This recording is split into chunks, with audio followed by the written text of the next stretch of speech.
할렐루야. 은혜로운 찬양 감사합니다.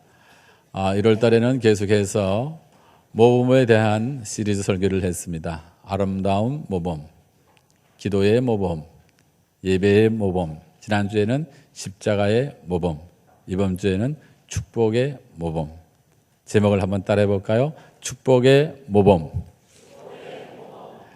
저희들은 구약을 배울 때 구약 이스라엘사를 총신신대원의 김희보 교수님을 통해서 배웠습니다. 이제 고인이 되셨지만은 그분이 눈을 감고 구약 이스라엘사 전체를 꿰어서 가르칩니다. 그분은 이 야곱이 인생에 있어서 그 야복강가에 하나님을 만나기 전에 그의 삶은 세속적이고도 계략적이었다. 이렇게 성경 전체를 말씀하시면서 그렇게 해석을 합니다. 그런데 이 야곱이 나이가 들어서 이제 임종 때가 가까웁니다. 몸이 약해지고 시력이 약해져서 앞을 잘 분간을 하지 못합니다.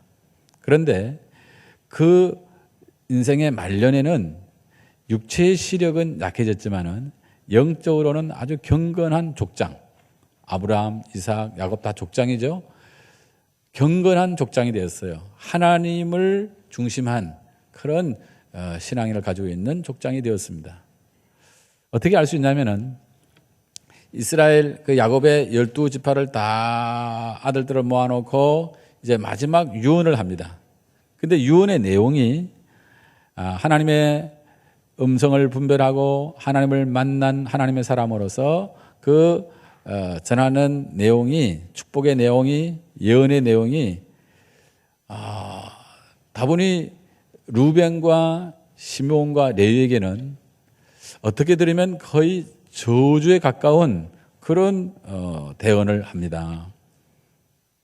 만약에 야곱이 영적인 권위가 없이, 영성이 없이, 그런 경건이 보장되지 않은, 인정되지 않은 상태에서 자녀들을 모아놓고 그런 저주에 가까운 얘기를 쏟았다면 루벤, 시몬, 레이가 대들었을지도 몰라요. 우리 아버지가 치매 들려가지고 허튼 말씀 하신다, 이럴 수도 있어요.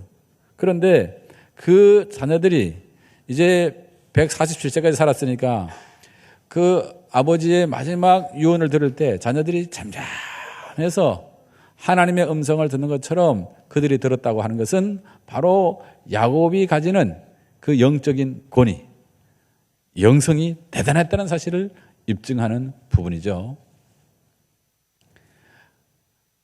야곱이 예언을 하는데 12지파 자녀들을 놓고 쭉 앞으로의 되어질 일들에 대해서 예언을 합니다.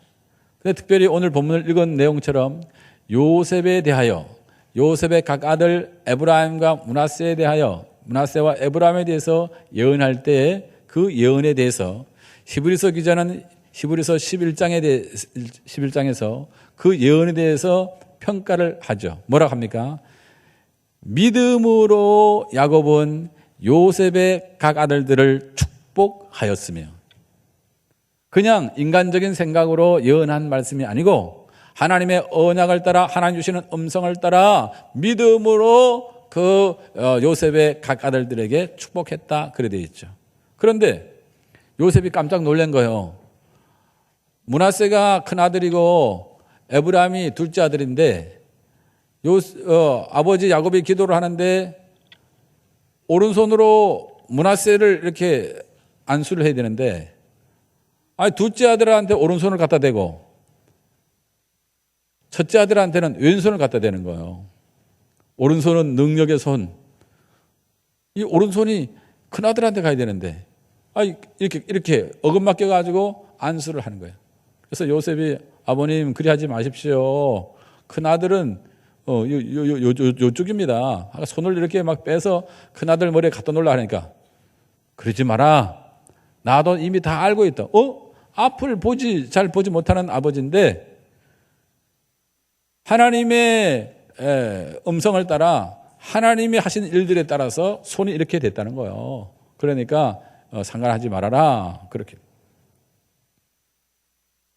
육체의 연수가 더할수록 우리의 겉사람은 후패, 낡아지지만은 속사람은 날로 새로워진다고 하는 그 바울사도의 고백처럼 야곱은 영성이 깊은 하나님의 사람으로, 영적인 권세가 있는, 권위가 있는 하나님의 사람으로 자녀들을 축복하고 있었던 것이죠. 그래서 그 이전에 나이가 130세 때 야곱이 요셉의 초청장을 받고 애굽 땅으로 들어오게 되죠. 그래서 바로의 왕궁으로 초대를 받게 되는데, 그때 아버지 야곱은 그 당시 최강대국의 왕인 바로, 그 파라오에게 굽신굽신하지 않고 영적인 권위자로서 바로 왕을 축복했다고 하는 그런 구절을 우리가 읽어볼 수 있습니다.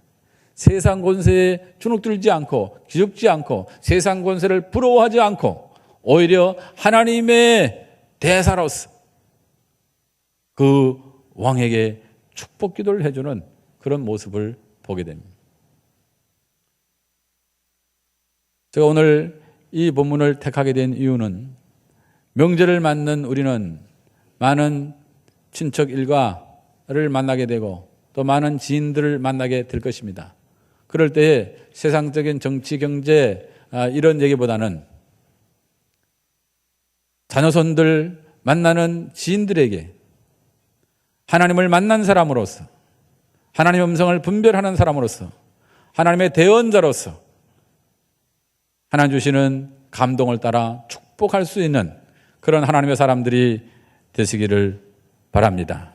그런 마음으로 이 본문을 택하게 된 것입니다. 예수님이 베드로를 축복하는데 베드로가 빈 그물만 가지고 올 때, 시리에 빠져 있을 때 배 오른편에 그물을 던져봐라. 배 오른편에 그물을 던지라. 그래가지고 그물이 찢어질 정도로 고기를 많이 잡았어요. 하나님의 신적인 권위 앞에 베드로가 무릎 꿇을 즈음에 예수님은 베드로에게 말하죠. 너는 더 이상 고기 잡는 어부가 되지 말고 사람을 낚는 어부가 되라. 이렇게 컬링하시고 소명을 주고 사명을 주죠. 이런 축복권의 사용이 우리에게 필요하죠. 우리가 믿음으로 배팅하는 그런 삶을 고면할 필요가 있어요. 물론 배팅이란 말은 야구할 때 쓰는 말이죠.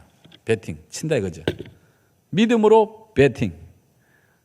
배팅한다고 할 때는 무슨 도박할 때, 사업할 때, 투자할 때 이거 배팅 어떻게 해야 되지? 계산의 머리가 막 돌아가게 되는데, 우리는 믿음의 배팅이죠. 하나님 주시는 음성이 있어야 믿음으로 배팅할 수 있지. 하나님 주시는 음성이 없으면 믿음으로 배팅이 안 되는 거죠. 인간적인 오기와 욕심으로 배팅하는 거죠. 눈은 떴으나 안 뜬 사람하고 눈 뜬 거나 안 뜬 거나 별 차이가 없다고 하면 눈 뜬 것이 참 아쉽죠. 눈이 감겨져도 영적으로 하나님의 음성을 듣고 이렇게 축복하는 영적인 권세가 있는 이런 야곱이 있다면, 우리가 눈을 뜨고도 하나님의 음성을 제대로 읽고 듣고 분별하지 못하고 하나님의 그 축복의 말씀들을 선포하지 못하는 수준이라고 하면은 진짜 이 눈에 문제가 있는 것 아니겠습니까? 오늘 2부 예배 나오신 여러분들 다 영적인 눈이 열리는, 영안이 열리는 그런 복을 받으시기를 소원합니다. 그래서 기도하는 아버지가 유도하고 기도하는 어머니가 유대한 것이죠.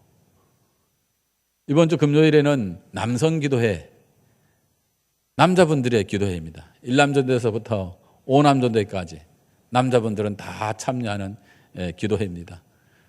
남성들이 믿음을 가지고 하나님의 음성을 듣고 가정에서 믿음의 가장의 역할을 하고 직장에서 믿음의 오너로서 일하게 될 때 공동체에서 믿음의 남성들이 일어나게 될 때 그 공동체가 건강한 공동체가 되고 역동성이 있는 공동체가 되지 않겠습니까?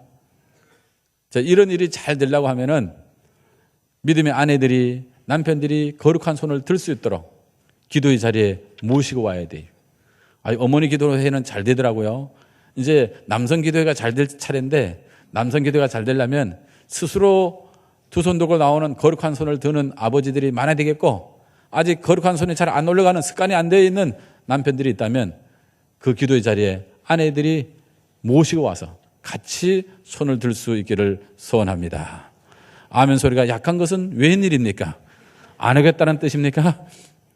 거룩한 손을 들어 가정과 공동체를 위해서 기도할 때 영적인 아말렉들이 떠나가고 온전히 주님 안에서 아름다운 승리의 깃발이, 주님의 깃발이 올라가게 될 줄로 압니다.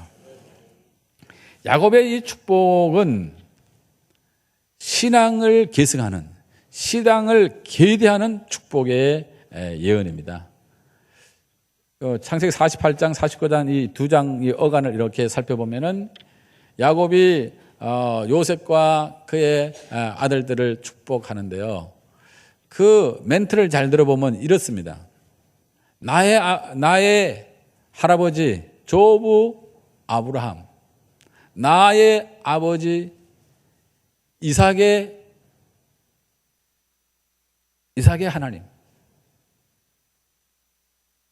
우리 할아버지와 아버지가 섬기시는 하나님, 그리고 내가 태어나서부터 지금까지 나를 길러주신 여호와 하나님, 이런 표현을 써요. 그 표현을 잘 들어보면 뭡니까? 할아버지 아브라함의 그 믿음이 아버지 이삭에게 계대되고, 그 아버지 이삭의 믿음이 야곱에게 계대되고, 이제 이 나의 믿음이 이제 요셉에게 계대된다는 것이죠. 실제적으로는, 인간적으로는 루벤이 장자인데 이 축복에 있어서는 장자권이 요셉에게 넘어가요. 물론 영적인 장자권은 유다에게 넘어가지만은 육적인 장자권은 이 요셉에게 넘어가게 되는 것이죠. 그래서 레위 지파가 그 기업이 얻게 되므로 그 대신에 누가 들어가냐면 이 요셉의 두 아들 에브라임과 므낫세, 에브라임 지파와 므낫세 지파가 생기게 되죠. 신앙의 계대와 계승의 축복. 바울은 이런 믿음을 가진 사람을 신약에서 소개하는데 자기의 아들과 같은 참 제자 디모데를 가르쳐서 믿음의 계대를 잘 받아서 거짓이 없는 믿음을 소유한 자라고 소개를 하고 있어요. 그의 거짓 없는 믿음은 어디서 왔는가? 외조모, 외할머니 로이스, 어머니 유니게를 통하여 그는 거짓 없는 믿음의 소유자가 되었다, 그래 말합니다. 거기에다가 하나님을 깊이 만난 사도 바울을 만나서 훈련을 받았으니까 얼마나 멋진 사람이 되었겠습니까?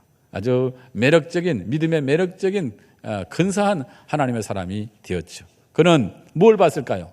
외할머니 로이스와 어머니 유니게를 통해서 뭘 봤을까요? 그분들의 기도하는 모습을 보았죠. 그 기도 속에서 응답받는 간증들을 들었죠. 하나님의 은혜를 받은 내용들을 보고 그 간증들을 들었죠. 동시에 하나님의 사랑을 실천하는 아름다운 모습을 보았죠. 동시에 그 가정을 하나님이 주시는 평강으로 가정을 이끌어가는 샬롬 공동체의 아름다운 모습을 보았죠. 그러니까 자연스럽게 이 디모데의 믿음은 거짓이 없는 믿음으로 바울이 자기의 참 아들로 생각하고 그 교회를 맡길 수 있는 그런 하나님의 사람이 되게 된 것이죠. 이번에 명절을 맞거든요. 여러분 가정 안에서 기도 제목만 잘 나누어도 하나님의 은혜가 넘치게 됩니다. 기도 제목을 나눈다고 하는 것은 그 사람에게 관심이 있다는 말이에요. 그 사람을 사랑한다는 말이에요. 그래서 기도 제목을 나누고 같이 그 제목을 가지고 합심 기도도 하고 돌아가면서 윤회 기도도 하고 서로 간증도 하고 이러면 참 복된 시간이 되죠. 그러면서 가족 중에 또는 지인 중에 약한 사람, 세워드릴 사람 하나님이 일러줄 때마다 요 명절 기간 동안에 그 사람을 찾아가서 복음을 전하기도 하고 또 병자에게 가서 기도해 줌으로 치유를 경험하기도 하고 진짜 어려운 사람에게는 나의 오병이어를 풀어서 그들을 세워주기도 하고 만져주기도 하는 이런 명절이 되어야 되죠. 기도 제목만 잘 나누어도 그 안에 하나님의 은혜가 넘쳐요. 왜냐하면 기도 제목을 적었다. 기도를 시작한다. 기도는 시작과 동시에 응답입니다. 믿으시면 아멘. 다니엘이 뜻을 정해서 기도할 때 하나님 바로 응답했어요. 근데 남은 건 뭡니까? 그 응답의 시간과 방법입니다. 하나님의 때에 하나님의 방법으로 이루어지는 그 때와 방법까지 우리가 계속 기도할 뿐이지 기도 제목을 작정했다. 기도를 시작한다. 그것은 바로 응답인 줄 믿습니다. 그래서 그 기도를 지속적으로 반복적으로 우리가 감당할 때 우리가 하나님의 선하신 뜻을 알게 되고 하나님의 때에 대해서 놀라게 되고 하나님의 방법에 대해서 놀라게 되는 것이죠. 그래서 우리의 찬송과 간증이 힘이 있게 되는 것 아니겠습니까? 야곱의 축복을 잘 보면 우리가 여기서 배울 수 있는 게 뭐냐면 죄를 멀리하지 않으면 지도자의 자리에서 제거되게 된다는 것입니다. 루벤이 장자지만은 아버지의 침상을 더럽힘으로 말미암아 그는 장자의 자리에서 탈락되었어요. 이 유대 공동체에서는 장자는 형제들보다 재산의 2배를 상속받습니다. 그 신분과 그 명예가 대단합니다. 이 유대 사회는 공동체로 움직이는데 적게는 50명, 100명, 150명, 200명, 300명, 300명 이상 정도 돼야 그 공동체가 힘이 있는 공동체예요. 아브라함이 자기 공동체 사람들을 이끌고 롯이 어려움 당했을 때 구하러 가죠. 318명이라 나오잖아요. 그러니까 공동체의 단위가 가족 단위로 인슐라 공동체를 이루게 되는데 그 공동체가 이렇게 강한 것이 이 공동체가 죄가 없는 공동체가 되면 그 공동체를 하나님 쓰세요. 루벤이 장자권을 잃게 돼서 신분과 명예를 다 박탈당하게 되죠. 아담 하와가 범죄함으로 하나님 주신 가장 아름다운 복낙원, 그 낙원에서 추방당하게 되죠. 노아 시대 때 노아의 그 외침을 듣지 않았던 백성들은 다 그 홍수 심판 때 다 물에 수장되고 말았죠. 노아 가족 외에는 모두가 다 온 세계의 모든 사람들이 다 물에 수장되는 죄가 이렇게 무서워요. 사울왕은 시작 때 왕의 시작 출발 때는 성령이 충만해서 선한 왕이었지만은 이제 나라가 점점 강성해지면서 교만이 찾아와 가지고 사무엘 선지자의 가르침과 지도를 잘 따르지 않고 자기 마음대로 일을 처리하고 일반 백성들로 제사장을 삼아서 일을 치고 또 하나님이 명령하신 대로 아말렉을 진멸하지 않을 때 그는 왕위를 박탈당하는 그런 어려움을 당하게 되죠. 이스라엘은 하나님의 도신 가운데 난공불락의 성 여리고성을 정복하게 됩니다. 참 너무너무 멋진 얘기죠. 인간적인 힘이 들어가지 않고 하나님의 힘으로 하나님의 방법으로 여리고성이 완전히 그냥 함락이 됐어요. 그런데 그보다 비교할 수 없는 애들 말로 아주 코딱지만한 작은 아이성 전투에서는 대패를 했어요. 이유가 뭐냐면은 아간의 범죄로 말미암아서 이스라엘 공동체 전체가 대패하는 일을 당했습니다. 우리가 이 야곱의 축복 기도를 통해서 배울 수 있는 레슨이 뭐냐면 죄를 물리치지 않으면 지도자의 자리에서 박탈된다. 이 야곱의 축복은 특별히 요셉에게 집중되는데 이 요셉이 갑절의 복을 받게 됩니다. 계속 반복되는 내용이지만은 요셉이 그 네 지파를 대신해서 그 아들 에브라임과 므낫세가 두 지파를 이루게 되죠. 믿음의 계대와 함께 이 요셉은 갑절의 복을 받는데 오늘 그 말씀에는 그는 무성한 가지라. 그런데 어떤 무성한 가지냐? 샘 곁에 무성한 가지. 그런데 그 가지가 담을 뛰어넘는도다. 이스라엘 백성들은 샘하면 떠오르는 게 있어요. 샘은 모든 복의 근원입니다.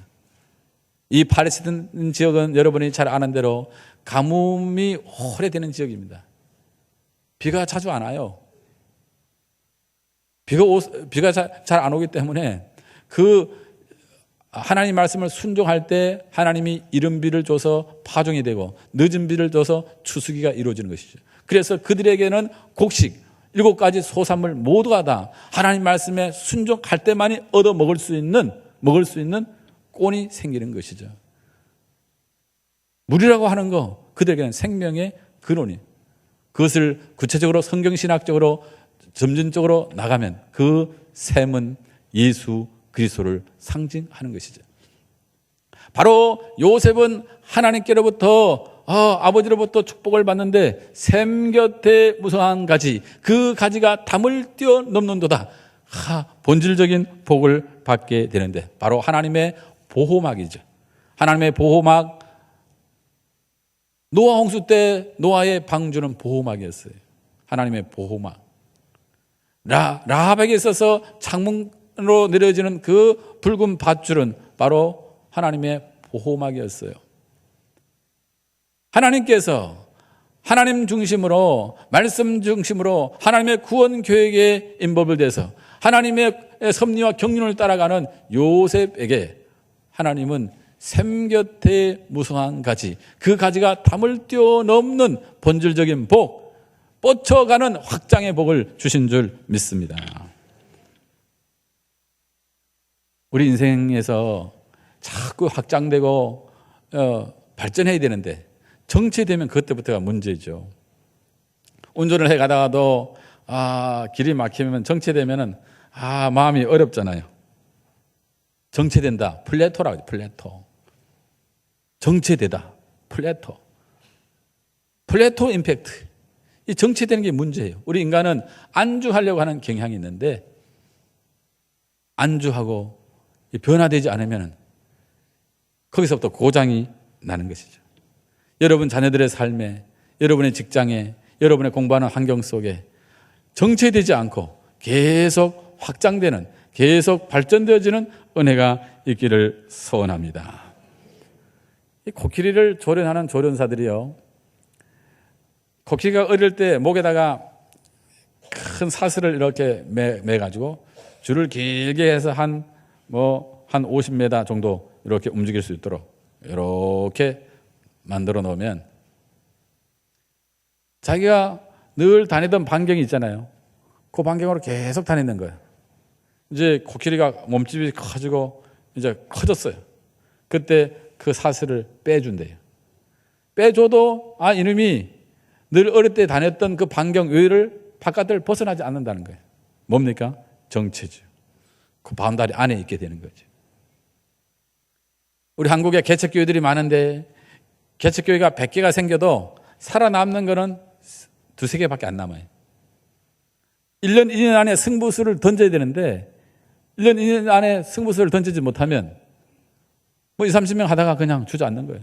그래가지고 다 흔적도 없이 사라지는 것이죠. 우리의 삶 가운데 하나님이 주시는 그 근원적인 복의 근원된 그 아브라함의 그 주시는 그 복과 이 요셉에게 허락했던 이 복으로 말미암아 여러분 삶 가운데 생곁에 무상한 가지, 그 가지가 담을 뛰어넘는 역사가 여러분 가정과 기업 속에 계속적으로 넘쳐나기를 주의 이름으로 축원합니다. 축원합니다. 그래가지고 이 요셉은 형통하는 삶을 사는데 뭐를 통해서 형통하냐면 고난을 통해서 형통의 삶이 이루어지게 됩니다. 고난을 통하여 가지가 담을 뛰어넘게 돼요. 우리 사람은요, 변화를 위해서 기도하다가도 진짜 변화될까 봐 걱정한다네. 참 희한하죠. 변화를 위해서 기도하면 변화돼야 되잖아요. 근데 진짜 변화될까 봐 걱정한대. 요셉이 가만히 놔두면은, 고난을 안 주면은 애굽에 갈 이유가 없어요. 믿음의 이스라엘 사람들은 자기 공동체 안에 있지 이방 사람들과 어울리질 않아요. 그런데 인간적으로 보면 고난 중에도 고난이야. 근데 그 고난을 통해서 보디발이라고 하는 그 애굽의 최고의 막강 실세의 경호실장 집에 팔려가는데 그게 기적이잖아요. 그게 하나님 함께 하신다는 증거잖아요. 이 요셉에게는 평생 하나님의 임마누엘이 있었어요. 그래가지고 그 보디발 장군의 눈에 들었어요. 하나님의 임마누엘이 안 믿는 그 장군의 눈에 보여가지고, 그래가지고 그 가정에 총무를 세우게 됩니다. 근데 거기서 억울하게 누명 쓰고 감옥 가게 되죠. 근데 감옥에서도 하나님이 함께 하시는 임마누엘이 있으니까 그 교도관에게, 전옥이라 그러죠. 교도관 중에서도 가장 높은 교도소 소장님의 눈에 들어가지고 교도소에서도 총무를 하네요. 이 사람은 총무 은사가 있어요. 그래가지고 보디발 장군 집에서도 총무하고 감옥 가서도 총무하네. 근데 그 왕궁 감옥이니까 정치적으로 잘 나가는 사람들이 그 감옥에 오는 거예요. 그때 만났던 사람들 중에 이 요셉이 하나님의 신에 감동되어 있는 사람이라는 것을 알아가지고 왕이 꿈 해석을 못 해가지고 쩔쩔맬 때 그때 퍼뜩 생각이 난 거예요. 요셉 이래가지고 요셉을 추천한대. 요셉이 하나님의 신에 감동되어서 왕이 꿈으로 고민하는 문제들을 다 생각해내고 그걸 다 해석을 하는데 왕이 완전히 두 손 들어가지고 완전히 이 요셉한테 마음이 뺏기죠. 왜 그래요? 하나님이 요셉과 함께함으로 임마누엘 함으로 그 은혜로 말미암아 그 사람이 좋아하게 된 거예요. 그래가지고 애굽에 또 총무가 됐어요. 총무 은사가 있다니까요. 하나님의 구원 경영이 고난 가운데에서 이루어지게 된 것이죠. 이 교회라고 하는 이 공동체는요, 참 중요합니다. 제가 에베소서를 읽다가 교회에 대한 눈이 확 열렸는데요. 교회는 모든 만물 위에 있다. 아무리 그 교회가 상가교회고 그 교회가 초라해 보여도 그 교회의 신령한 위치는 모든 만물 위에 있다. 아멘. 그 다음에 어떻게 되냐면 교회는 그의 몸이니, 교회의 머리는 주님이신데 또 교회는 그분의 몸인데 만물 안에서 만물을 충만케 하시는 이의 충만이니라. 교회에 대한 설명이 이리 되어 있어요. 여러분이 뭔 말인지 잘 모르는 모양인데요. 만물 안에서 만물을 충만케 하시는 이의 충만. 그것이 뭐냐? 교회라는 것입니다. 교회가 바로 그 생명샘이라는 것입니다. 교회가 바로 생명의 근원이라는 것이죠. 이게 교회의 권세, 교회의 신비입니다. 이런 교회론을 모르면 교회 와서 함부로 소리내고 교회 와서 이 샬롬의 공동체를 깨뜨리려고 하고 그래야 되죠. 교회는 그렇게 신비한 것이죠. 그래서 이 교회는 모이기를 힘써야 돼요. 이 교회의 모임은 하나님이 안식일을 제정해서 지키게 하고 창조의 날을 기억해서 안식일을 지키게 하고 이 신약시대에는 사도들이 예수 그리스도의 죽으심과 부활을 기점으로 이 주의 날, 이 첫날을 지키게 된 것이 주일입니다. 그래서 그 주일에 모일 때에 하나님은 이 날을, 모든 날들이 하나님의 날이지만 이 날을 구별해서 복되게 해서 거룩하게 해서 우리로 하여금 구별된 삶을 살게 한 것이죠.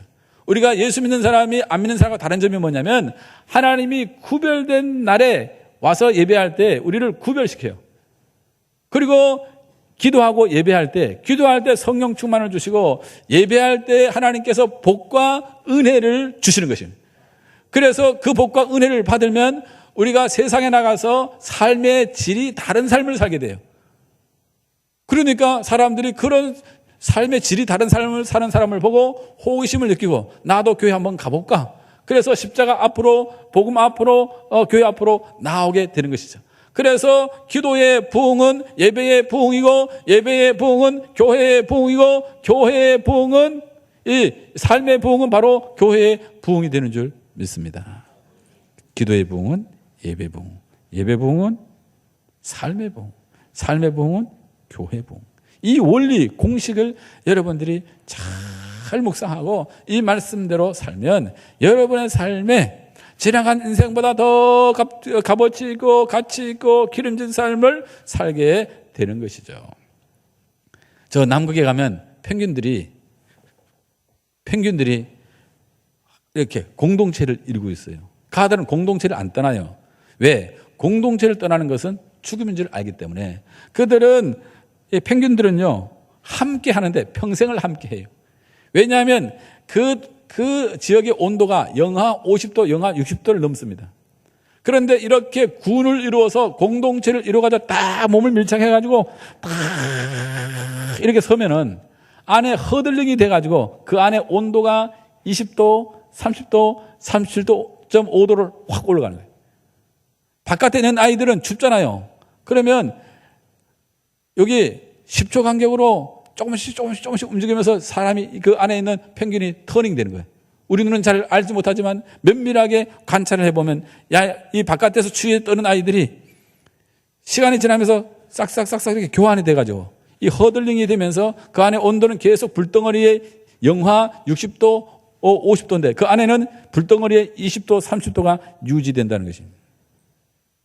바로 교회 공동체는 모여서 기도하고 예배할 때 성령이 주시는 생명력으로 불덩어리로 활활 타오르게 될 줄 믿습니다. 내 혼자일 때는 힘이 없고 춥고 배고프고 고된데 같이 공동체에 모여 기도하고 예배할 때 하나님의 성령님께서 주시는 불, 기도의 불, 전도의 불, 성령의 불, 그 불이 들어가는 줄 믿습니다. 마음대로 하세요. 공동체를 떠나려면 떠나세요. 얼어 죽는 겁니다. 영적인 냉기로 얼어 죽는 거예요. 살고 싶습니까? 그렇다면 하나님께서 구별하고 거룩하고 복되게 한 이날에 우리의 온 가족들이 예수 이름으로 모여서 기도하고 예배할 때 생명력이, 복음의 생명력이, 열기가 살아나서 여러분들이 회복되어 치유되어 변화되어 가정에서 다른 삶을 살게 되고 직장에서 다른 삶을 살게 되고 공동체에 다른 삶을 살게 되니 삶의 질이 달라지니 다른 사람에게 도전을 주고 그래서 자연스럽게 사람들이 여러분들을 칭찬하고 그 소문들로 인해서 인생의 어려운 그 쓴맛을 보면서 눈물을 흘리면서 나도 교회에 가봐야지, 나도 한번 따라가 봐야지 붙이다가 십자가 앞에 복음 앞에서 깨지고 새롭게 되는 은혜가 있게 되는 줄 믿습니다. 요셉은 자기 신앙의 정체성을 잃지 않고 약속의 말씀을 따라서 자기가 애굽의 실세지만은 그 권세보다 더 높은 권세, 하나님의 권세 앞에 그가 엎드려 영적 세계의 영향을 받으면서 자기도 자기 자식들한테 나중에 유언하죠. 나를 이곳에 묻지 말고 나의 조상의 땅에다 묻어달라. 뭡니까? 자기의 정체성을 잃어버리지 않은 것이죠.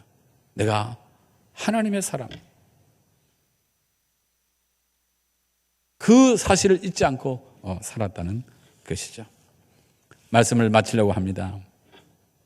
이 야곱의 축복은 신앙의 계대성을 우리가 배우게 되고 어떻게 하든지 죄 문제를 해결하지 않으면 지도자의 자리에서 신분과 모든 명예를 잃게 된다는 그런 축복기도 안에 여러 가지 내용들을 우리가 보게 되는데요.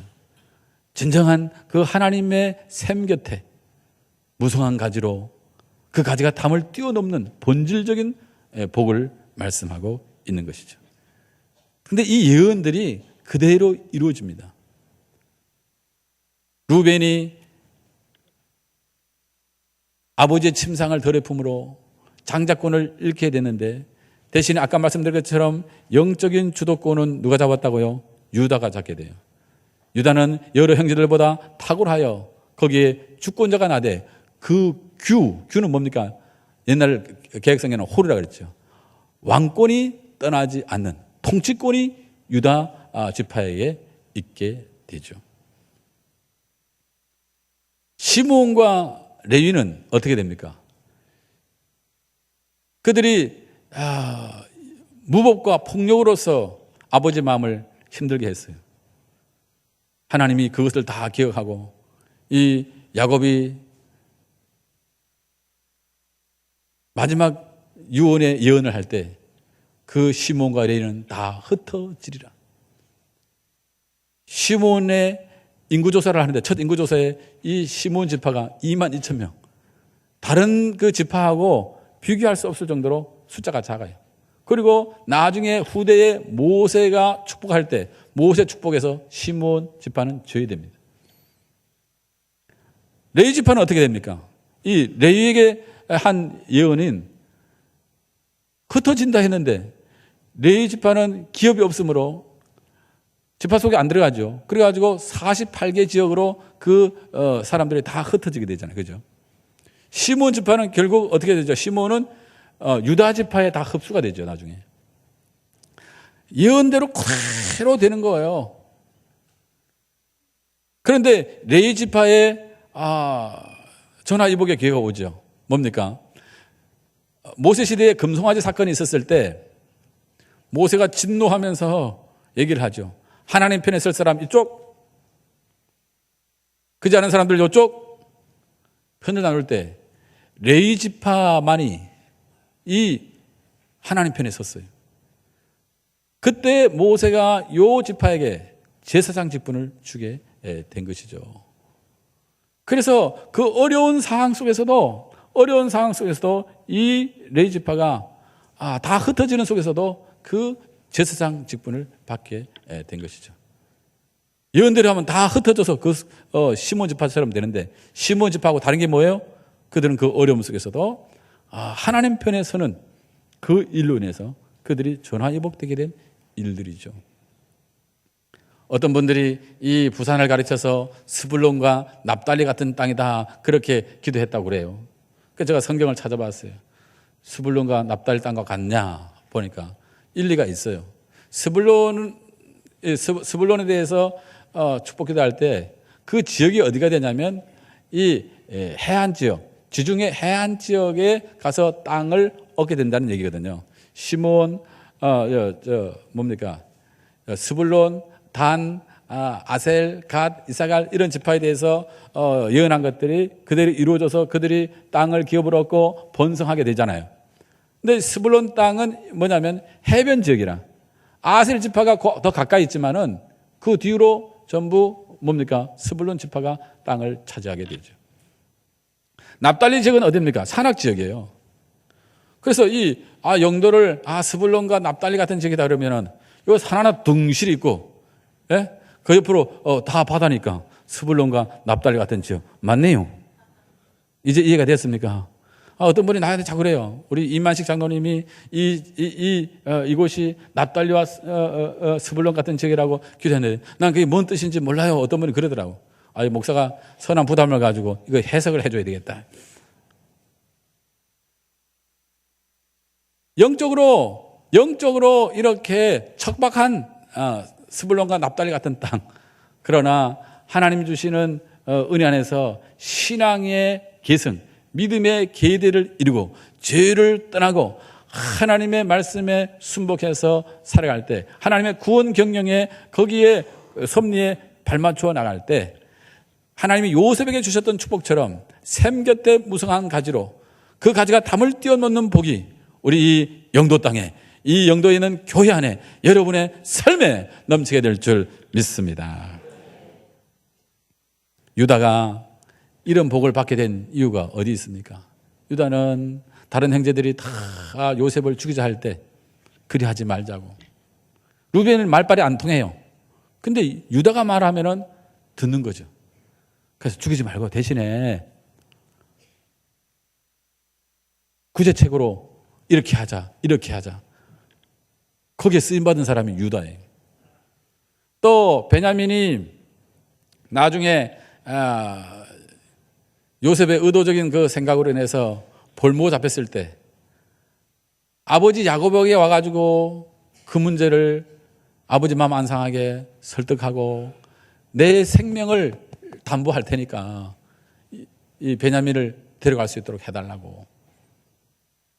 그리고 베냐민이 그 애굽에 벌모 잡혀 있을 때 요셉에게 또 간청하죠. 이 아들 좀 살려달라고. 고향에는 우리 아버지가 이 아들 때문에 병이 난다고.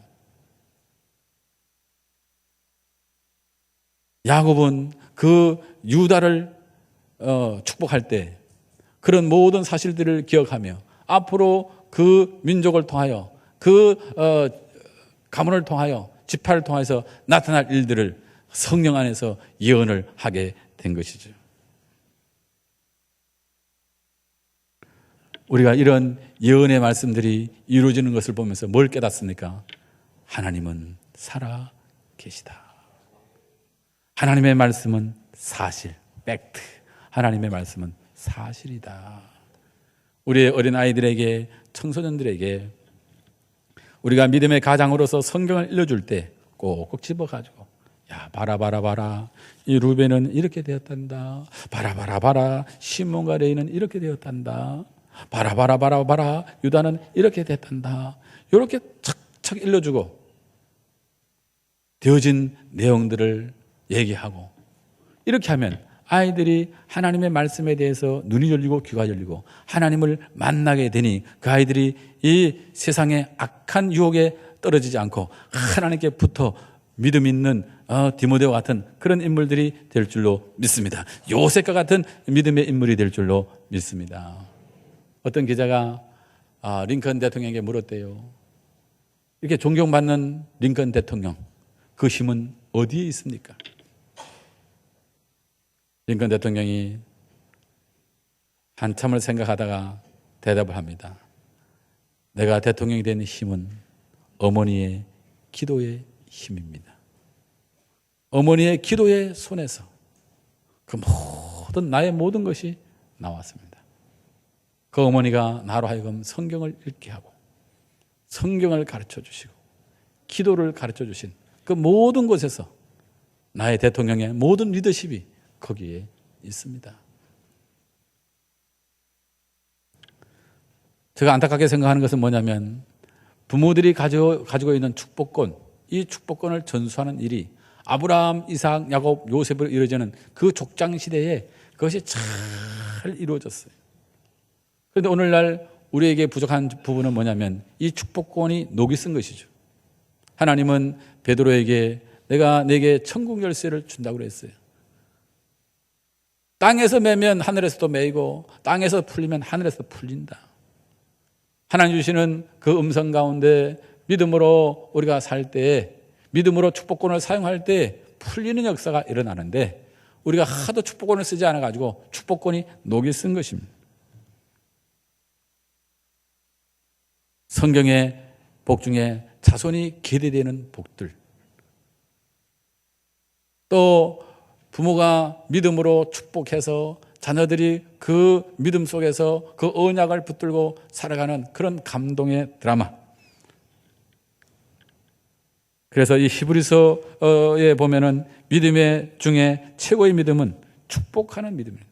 따라합시다. 최고의 믿음은 축복하는 믿음입니다. 믿음의 절정은 축복하는 순간이 믿음의 절정인 것이죠. 이번 명절 때 고도리 치고 고소톱하지 말고 그런 시간에 자녀들을 축복하고 형제들을 축복하고 그렇게 사실 수 있기를 바랍니다. 우리 목회자들이 설교를 배우기 위해서 여러 설교의 대가들한테 설교를 배워요. 그 설교를 가르치는 사람들 중에 박필 목사님이라고 계신데 이분이 호주에서 유학을 하고 한국에 들어올 때 얼마나 가난했는지 중학교 다니는 아이의 그 교복을 사줄 돈이 없어가지고 사람들한테 수소문해가지고 교복을 얻어가지고 자녀한테 입혔대요. 그래서 미안해서 사모님이 그 중학교 다니는 자녀한테 이렇게 얘기했대요. 민아, 이 교복은 하나님이 주신 거야. 하나님이 입혀주신 거야. 근데 하나님 주신 옷을 입으면 하나님이 늘 함께 하신단다. 여러분, 교복 얻어 입으면 얼마나 서글픕니까, 사람이. 근데 이 사모님은 그 사항을 믿음으로 바꾼 거예요. 얻어 입은 거 하나님 주신 거 아니에요? 하나님 공급 아닙니까? 이 교복은 하나님이 입혀주신 거야. 하나님 입혀주신 옷을 입고 살면 하나님이 함께 해주셔. 알았어, 엄마. 이 아이가 열심히 공부하는 가운데 학교에 모범생이에요. 그리고 학교에 전교 회장이 됐어요. 그런데 그 낡은 교복을 입고 다니다 보니까 무릎에 빵꾸가 났어요. 죄송합니다. 구멍이 났어요. 엄마가 그걸 보면서 아들이 엄마 무릎에 구멍이 나서 별 모양이다. 별 모양이네. 그 구멍은 영광의 별이야. 엄마도 그렇게 말하면서 울고 아이도 그래 말하면서 울었어요. 여러분, 자녀의 바지에 구멍이 난 것을 보고 야, 별 모양이다.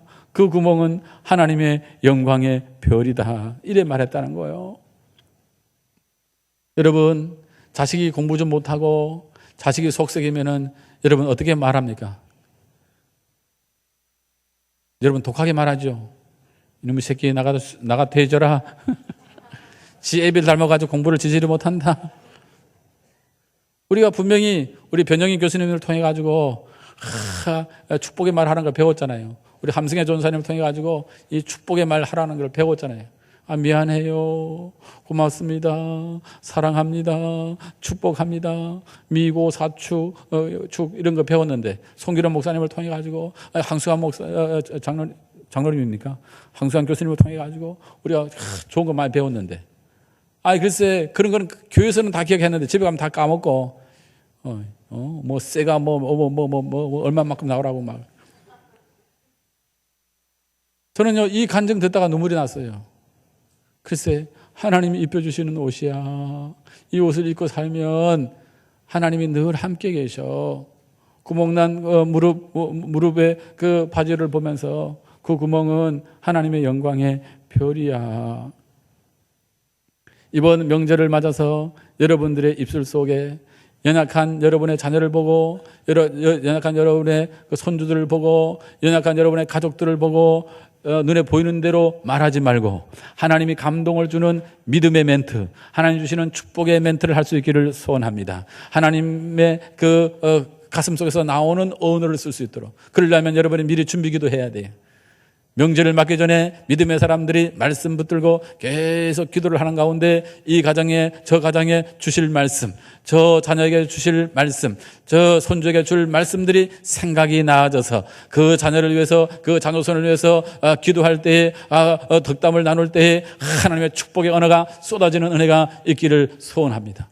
그래서 그 자녀와 그 손주가 또 친척들이 그 축복의 메시지가 귀에 쟁쟁쟁쟁하게 남아서 그것이 그 삶의 표대를 바꾸는 사건이 되어서 십자가를 바라보며 하나님의 신령한 세계를 바라보며 하늘의 유의 것을 바라보고 하늘의 것을 바라보고 신령한 것을 바라보고 영광의 세계를 바라볼 수 있는 그런 은혜가 있기를 소원합니다.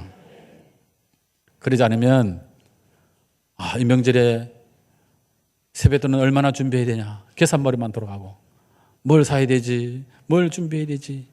물론 준비해야 되죠. 기도하면서 지혜롭게 축복의 말을 놓으면서 축복의 언어를 써가면서 여러분이 기도하고 말씀을 놓음으로 새 창조의 역사를 일으키는 복된 명절이 되기를 주의 이름으로 축원합니다.